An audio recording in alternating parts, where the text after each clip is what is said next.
Hello friends, વોલ્યુન્ટરી લિક્વિડેશન of કંપનીમાં આગળ વધીએ. ઇલ્યુસ્ટ્રેશન નંબર 3 છે. તેમાં હવે આપણને બેઝિક કઈ રીતના સમ કરવો, કઈ મેથડથી, બરાબર, પહેલા શરૂઆતમાં શું કરવું, આગળ કઈ રીતના વધવું, તે આપણે બધું જોઈ ગયા. બરાબર. હવે આગળ આપણે ઇમ્પોર્ટન્ટ જે ટોપિક છે તે ટોપિક જ છે તે લેતા જઈએ, આખો સમ આપણે કરતા નથી. પેજ નંબર 411 પર આપણને ઇલ્યુસ્ટ્રેશન નંબર 3 આપેલું છે. બરાબર. હવે અહીંયા એક નવી કઈ વસ્તુ હોય તો તે સ્ટોકની ડિટેલ છે. આપણને આપેલું છે અહીંયા બેંક ઓવરડ્રાફ્ટ લાયબિલિટી સાઇડ અને ચાર્જ ઓન સ્ટોક કીધેલું છે 80,000. બરાબર. સ્ટોકની અહીંયા વેલ્યુ છે 1 લાખ. બરાબર. પણ આ વેલ્યુ આપણને કંઈ કામની નથી. બરાબર. આપણે તો કેટલા રિયલાઇઝ થાય તે આપણે જોવાનું છે. બરાબર. તો અહીંયા આપણે કીધું છે બેંક ઓવરડ્રાફ્ટ, એની સામે આપણે સ્ટોકને છે તે રાખેલો છે. જોઈએ. હવે પાછળ આપણને શું કીધું? Stock was realise fully by the bank ₹1 lakh and excess ₹20,000 were returned to the liquidator. સ્ટોકના પૂરેપૂરા એટલે કે 1 લાખ રિયલાઇઝ થઈ ગયા. બરાબર. હવે ઓવરડ્રાફ્ટ કેટલાનો હતો? 80,000 નો. બરાબર. તો સ્ટોકના એની સામે 1 લાખ એ લોકોને મળ્યા. બરાબર. તો 80 પોતાના રિકવર કરી અને બાકીના એક્સેસ 20,000 છે તે કોને? આ લોકો લિક્વિડેટરને રિટર્ન આપી દે છે. બરાબર. ફુલ્લી સિક્યોર હોય તો તેની બે ઇફેક્ટ આપણે શરૂઆતમાં જોઈ હતી. બરાબર. કાં તો પૂરેપૂરું ટ્રાન્ઝેક્શન છે તે લિક્વિડેટર જ કરે. બરાબર. લિક્વિડેટર જ અસેટ છે તે વેચે અને જે સિક્યુરિટી જેની સામે આપણે રાખ્યા હોય એનું એને પેમેન્ટ કરે. બરાબર. અહીંયા શું કર્યું? બેંકે પોતે જ આ સ્ટોક છે તે વેચી નાખ્યો. બરાબર. અને બાકીના એક્સેસ જે રૂપિયા હતા તે આપી દીધા લિક્વિડેટરને. બરાબર. તો અહીંયા પેમેન્ટ સાઈડ ક્યાંય પણ આપણે જે બેંક ઓવરડ્રાફ્ટ છે તેનું પેમેન્ટ લખેલું નથી. બરાબર. કારણ કે આ શું કર્યું? બેંકે પોતે સ્ટોક છે તે વેચી નાખ્યો અને એના રૂપિયા પોતાના જે હતા તે રાખી અને બાકીના એક્સ્ટ્રા છે તે આપી દેતો. તો અહીંયા extra surplus from stock asset realise, જે કંઈ પણ રિયલાઇઝ થઈ છે આ સમમાં તે આપેલું છે. બરાબર. પ્લસ સરપ્લસ ફ્રોમ સ્ટોક બેંકે આપણને આપ્યા. બરાબર. 20,000 એક્સ્ટ્રા. 1 લાખમાંથી 80,000 પોતાના રાખી અને બાકીના 20,000 છે તે આપ્યા. તો એની ઇફેક્ટ આ રીતે આપવાની થાય. બાકી બીજું બધું એઝ ઇટ ઇઝ જે રીતે આપણે કરતા હતા એ પ્રમાણે છે. બરાબર. અહીંયા સ્ટોકના 1 લાખ નહીં પણ ખાલી 20,000 જ લીધા છે. આ સાઈડ 80,000 ની ક્યાંય ઇફેક્ટ નથી. બરાબર. કારણ કે તે બેંકે પોતાની રીતે બધું ટ્રાન્ઝેક્શન છે તે કર્યું છે. બરાબર. લિક્વિડેટરે કંઈ કર્યું નથી. ઓકે. છેલ્લે બધાનું જે સિક્વન્સ આપણો છે તે પ્રમાણે આપતા જાય તો છેલ્લે ઇક્વિટી શેરને ટોટલ આપણે આપવાના હતા 2 લાખ, પણ આપણી પાસે અવેલેબલ બેલેન્સ 180 હતી તો 180 આપ્યા. બાકીના જે 20,000 છે તે ઇક્વિટી શેર હોલ્ડરને ટોટલ લોસ છે તે જશે. ઓકે. આ સમમાં થર્ડ સમ. બાકીનું બધું આપણે અગાઉ જોયું છે એવું જ છે. બરાબર. છતાં પણ કંઈ ક્વેશ્ચન હોય તો તમે પૂછજો. બરાબર. આગળ જોઈએ બીજા ઇમ્પોર્ટન્ટ પોઈન્ટ. ઇલ્યુસ્ટ્રેશન નંબર 4 આપણને આપેલું છે. બરાબર. હવે એક નાનકડો પોઈન્ટ જ આમાં છે. આખો સમ ફૂલ લેન્થનો સમ નથી, પણ આ નાનકડો પોઈન્ટ છે તે ખૂબ જ ઇમ્પોર્ટન્ટ છે. બરાબર. જ્યારે બે અલગ અલગ પેઇડ અપ વેલ્યુ, એક જ ટાઈપના શેરની પેઇડ અપ વેલ્યુ અલગ અલગ હોય ત્યારે એની કઈ રીતે એની ઇફેક્ટ છે તે આપવી તે જોઈએ. પેજ નંબર 415 ઉપર આપણને ઇલ્યુસ્ટ્રેશન નંબર 4 છે તે આપેલું છે તે જોઈએ. પૂનમ limited went into voluntary liquidation. Following information is pertaining to that. Liabilities creditor આપેલા છે 97,500 અને બેંક ઓવરડ્રાફ્ટ આપેલો છે 1,40,000. Share capital 20,000 preference share of ₹100 each 20 lakh. 10,000 A ordinary share of ₹100 each on which ₹50 per share are called up 5 lakh. 100 રૂપીસના share છે અને અત્યાર સુધી મંગાવેલા કેટલા છે? 50. તો હજી 50 બાકી આની ઉપર મગાવવાના. બરાબર. ઓકે. આગળ જોઈએ. 5,000 B type of ordinary share of ₹100 each ₹20 per share are called 1 lakh. બરાબર. હવે બંને ઓર્ડિનરી શેર ઇક્વિટી શેર જ છે. બરાબર. A અને B બંનેની વેલ્યુ 100 જ છે. બરાબર. ફેસ વેલ્યુ બંનેની 100 છે. બરાબર. પણ પેઇડ અપ વેલ્યુ છે તે અલગ અલગ છે. બરાબર. આના અત્યાર સુધીમાં 50 પેઇડ થયેલા છે, આના 20 પેઇડ થયેલા છે. તો આના હજી 50 બાકી અને આના હજી 80 બાકી છે, કારણ કે બે 100 રૂપીસના શેર જ છે. બરાબર. તો હવે છેલ્લે જ્યારે આપણી પાસે પૈસા ન હોય, કારણ કે સૌથી છેલ્લે આપણે આને પેમેન્ટ કરીએ ઇક્વિટી શેર હોલ્ડરને, બરાબર. તો સૌથી છેલ્લે જ્યારે આપણી પાસે પૈસા ન હોય ત્યારે કઈ રીતે કોને દેવા, કોની પાસેથી લેવા, કારણ કે બેની પેડ અપ વેલ્યુ અલગ અલગ છે, ફેસ વેલ્યુ બેની સેમ છે. આ એક ઇમ્પોર્ટન્ટ ટોપિક આ સમમાં આપણે જોઈએ. Asset realise ₹24,75,000, liquidation expense amounted to ₹12,500. Preference shareholder have right of priority for return of capital, but both the type of equity shareholder have equal right. બંને equity શેરહોલ્ડરના right છે તે ઇક્વલ છે. Prepare liquidator statement of affair, બરાબર. હવે ખાલી કઈ એવડો નાનકડો સમ ન પૂછાય નોર્મલી, બરાબર. પણ અહીંયા આ જે બે અલગ અલગ પેઇડ અપ વેલ્યુ છે તો એનું કેલ્ક્યુલેશન કઈ રીતે કરવું એની માટેનો આ સમ છે તે ઇમ્પોર્ટન્ટ છે. ફૂલ લેન્થના સમમાં આ ટાઈપનું આપણને એડજસ્ટમેન્ટ આપેલું હોય ત્યારે શું કરવું, બરાબર, તે જોઈએ. તો પેલા તો એઝ ઇટ ઇઝ, બરાબર, આપણે જે પ્રમાણે કરીએ છીએ liquidator statement of receipt and payment આખું સ્ટેટમેન્ટ છે તે બનાવીએ. તેમાં રિસીપ્ટ સાઈડ આપણને કીધું છે અસેટ રિયલાઇઝ 24,75,000, બરાબર. આ આપણને રિયલાઇઝ થાય છે તે કીધેલું છે ક્વેશ્ચનમાં.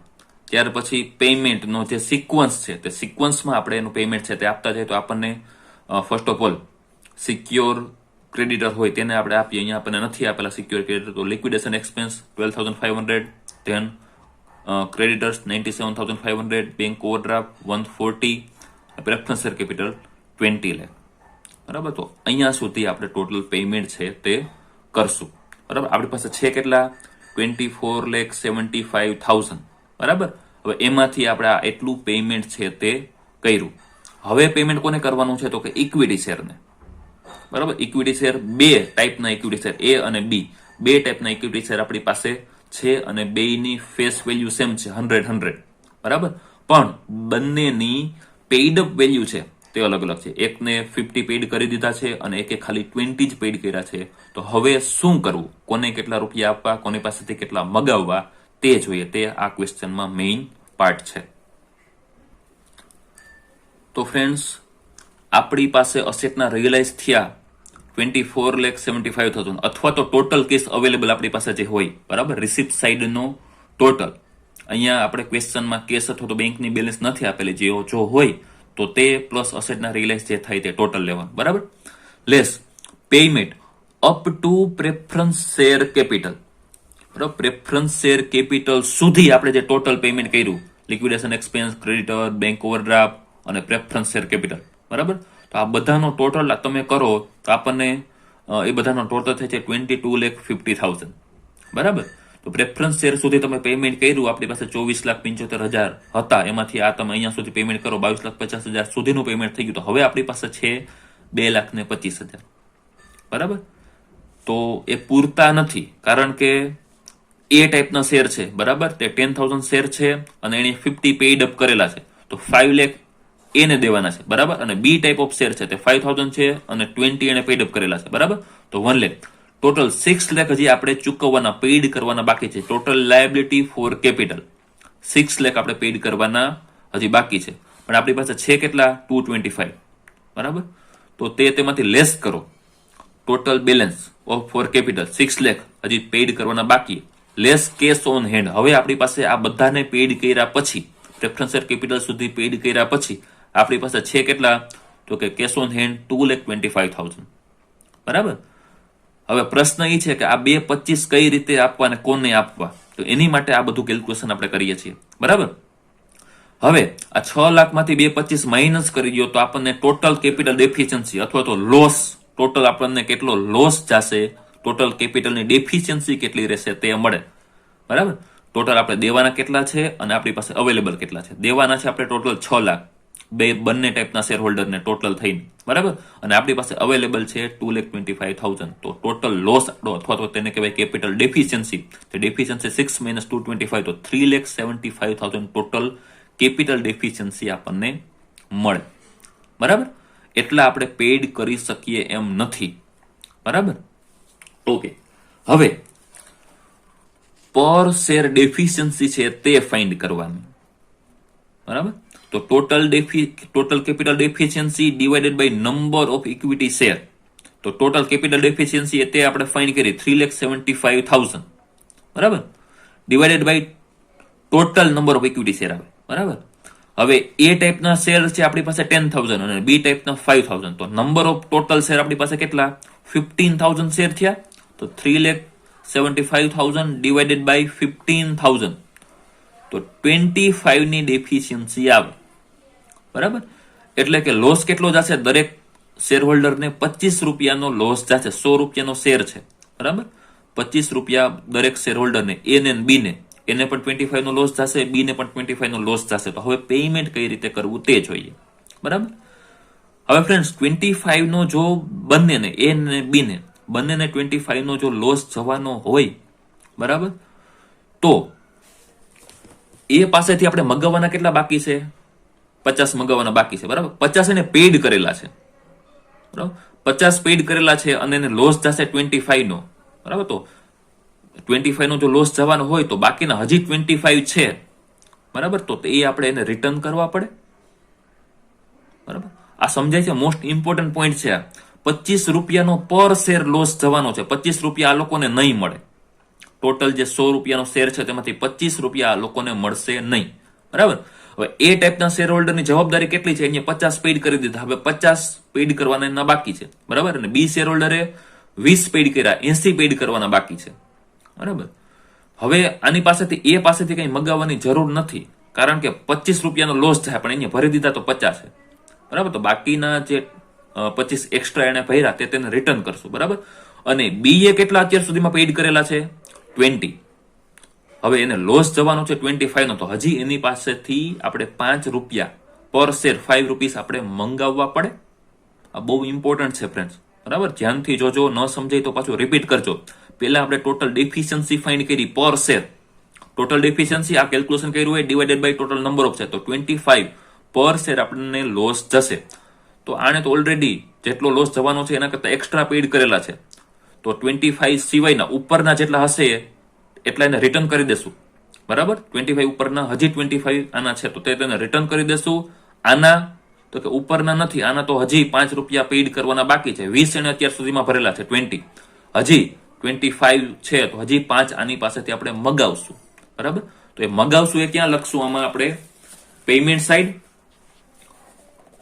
On B type of 5,000 ordinary share, એની પાસેથી આપણે મગાવશું, એટલે કે રિસીવ થશે આપણને 5,000 into 5 પર શેર આર કોલ્ડ, બરાબર. તો ટોટલ 25,000 બી છે તે આપણને આપશે.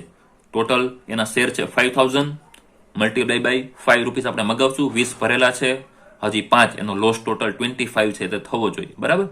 તો 5 મગાવ્યા, 25,000. અને પેમેન્ટ સાઈડ, બરાબર. હવે એને ટોટલ 25 ની જો ડેફિશિયન્સી આવવાની હોય એને ભર્યા તો 50 50 રૂપીસ પર શેર તેને પેડ કરી દીધેલા છે. તો એક્સ્ટ્રા જે 25 છે, 25 ની એને ડેફિશિયન્સી જશે, લોસ જશે, બરાબર. પણ તેની ઉપરના જે 25 છે તે આપણે એને રિટર્ન કરી દેશું. ઇટ મીન્સ કે એને આપણે પેમેન્ટ કરશું. એ type of equity share holder at ₹25 per share, બરાબર. હવે અહીંયા માની લો કે ફ્રેન્ડ્સ આ તો બે 50 છે, એટલે એનો લોસ પણ 25 આવે અને એને આપણે ચૂકવવાના પણ 25 થાય, બરાબર. માની લો કે અહીંયા 60 હોત તો એને પેડ અપ કરેલા હોત તો, અને આપણે કેપિટલ ડેફિશિયન્સી માની લો કે 25 આવી, બરાબર. તો 60 માઇનસ 25, તો આપણે એને 35 રિટર્ન કરત, બરાબર. પણ અહીંયા તો શું છે કે 50 એને પેડ અપ કરેલા છે, માઇનસ અને ડેફિશિયન્સી પર શેર આપણે આવી 25, તો આન્સર આવે 25 આવે તે આપણે આને રિટર્ન કરી દેશું. ઇટ મીન્સ કે તેને પેમેન્ટ કરશું. તો payment side A type of equity share holder 25 per share, 10,000 into 25 એટલે 2,50,000, બરાબર. આપણી પાસે અવેલેબલ ટોટલ કેટલા હતા? 2,25,000 અવેલેબલ હતા, બરાબર. અને 25 બી પાસેથી મળ્યા આપણને, તો ટોટલ 250 થઈ ગયા. હવે આ 250 આપણે કોને? એને આપી દેશું. એટલે બંને સાઈડનો ટોટલ આપણો રેસિપ અને પેમેન્ટ સાઈડનો ટેલી થઈ જશે, બરાબર. 25 લાખ. ફ્રેન્ડ્સ, ખૂબ જ ઇમ્પોર્ટન્ટ પોઈન્ટ છે આ, બરાબર. ફરી રિવાઇઝ કરી જાજો, અને છતાં પણ ન સમજાય તો પર્સનલમાં મને પૂછી શકો છો. Okay, thank you.